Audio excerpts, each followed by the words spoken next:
Any of you actually been lost in your life? Actually found yourself in a situation that you've been lost? And it wasn't me. I have been lost occasionally.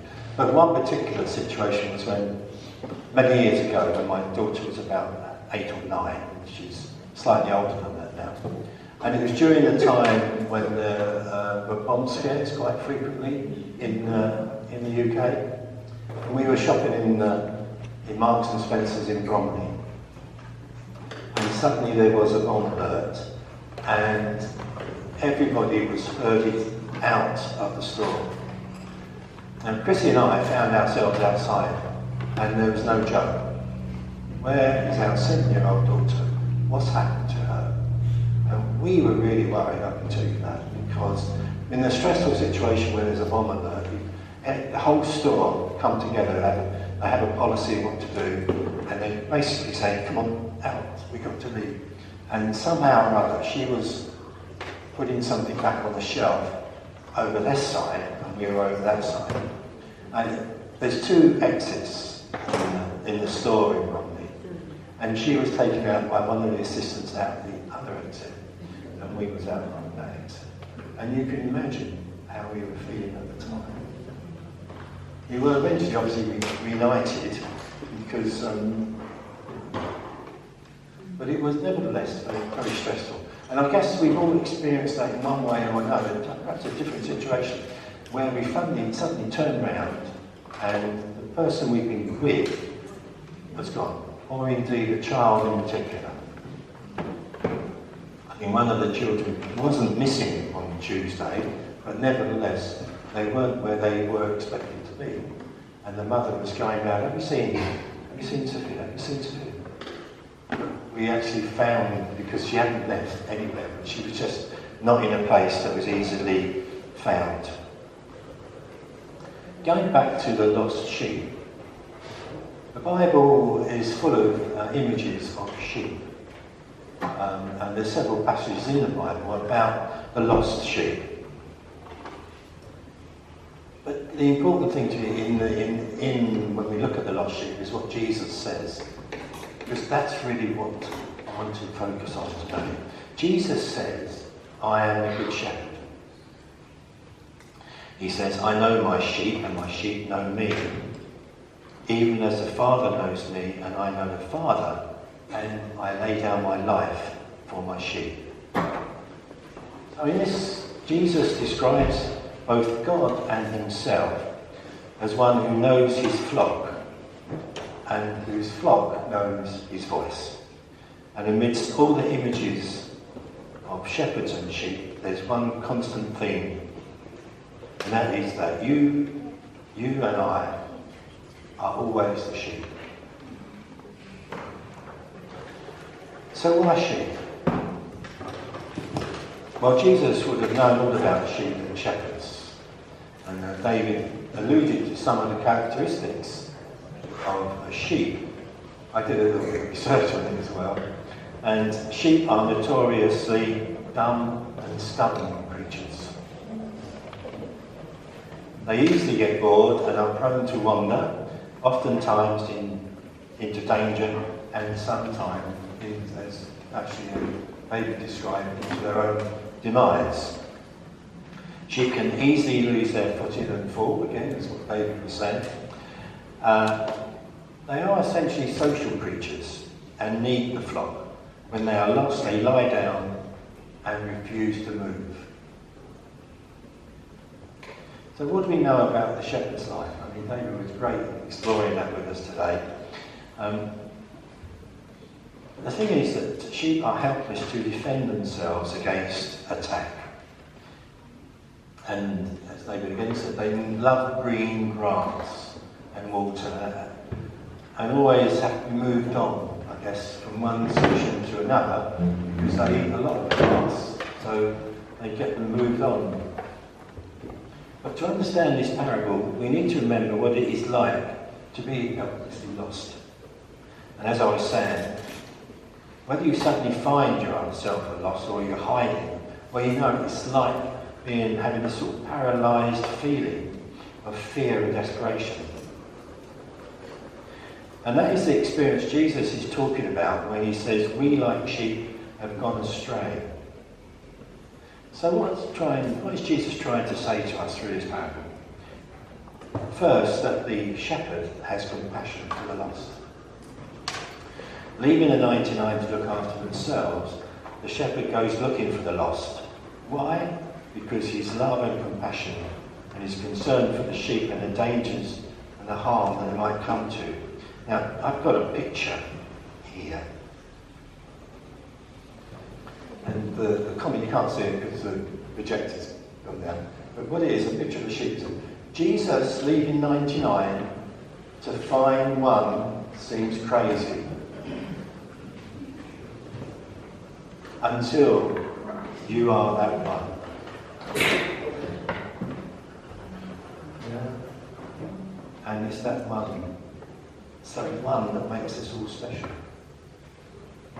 If you were the only person on this earth, Jesus would have still died for you on the cross. Because he loves every one of us in such a special way. He promises to never leave us nor forsake us. He's always there with us. Isn't that wonderful to know that? So the 99 are still important, but the one missing is even more important because Jesus wants to bring that one back. So the shepherd in that situation is proactive, goes and looks for the sheep who's wandered off. He's actively pursuing and looking for them. He searches everywhere and goes to the greatest length to find the lost sheep and doesn't return home until he is found. So going back to the shepherd, the third thing that I said is that when the shepherd rejoices when the lost sheep is found. And when you think about it, it's pretty amazing because of the burden and effort involved in rescuing the sheep. I can't imagine David hoisting a shepherd. I mean, not a shepherd, a sheep over his shoulders. Because it'd be pretty heavy, wouldn't it, to carry. But this is what the story, this is what the shepherds did, and this is why Jesus is using this as an illustration. The shepherd would have to carry the sheep on his back to the main flock.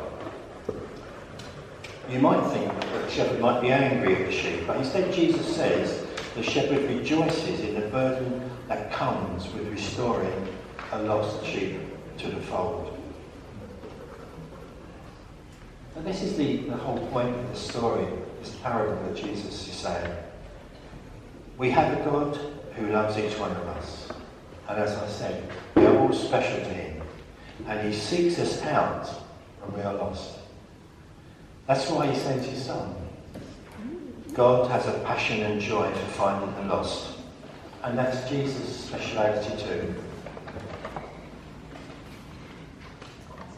Jesus carries us on his shoulders.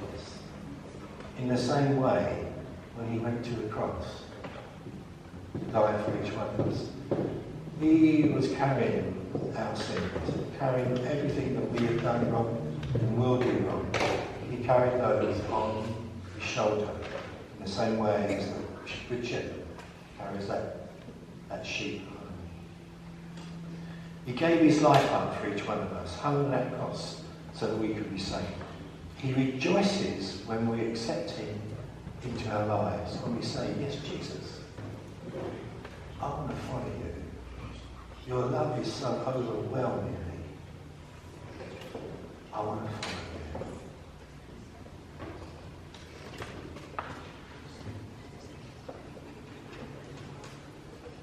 I want to take you back to the sheep.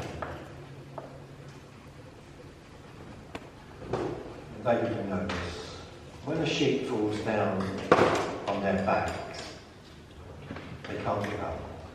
The sheep tumbles over and goes onto its back.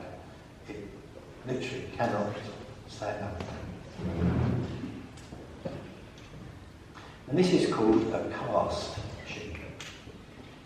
C-A-S-T, cast sheep. They need a shepherd to help them get back on their feet.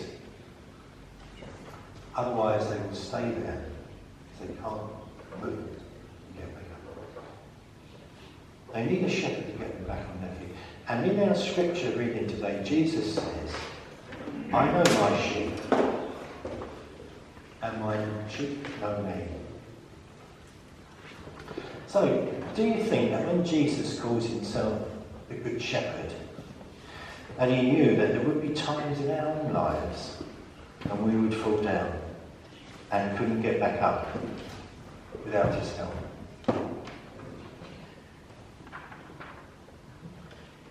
Jesus knows his sheep.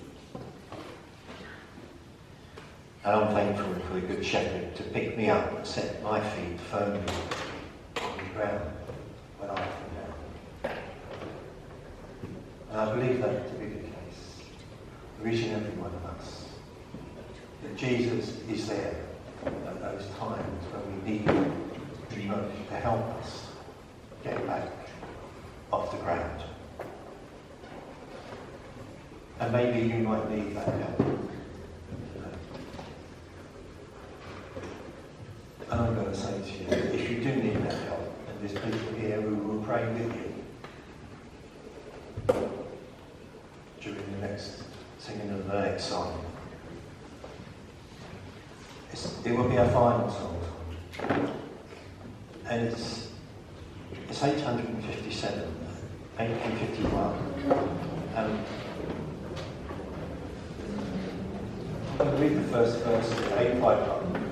And I invite you, if you need some prayer today,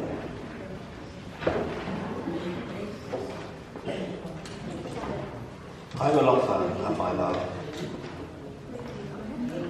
in spirit and truth,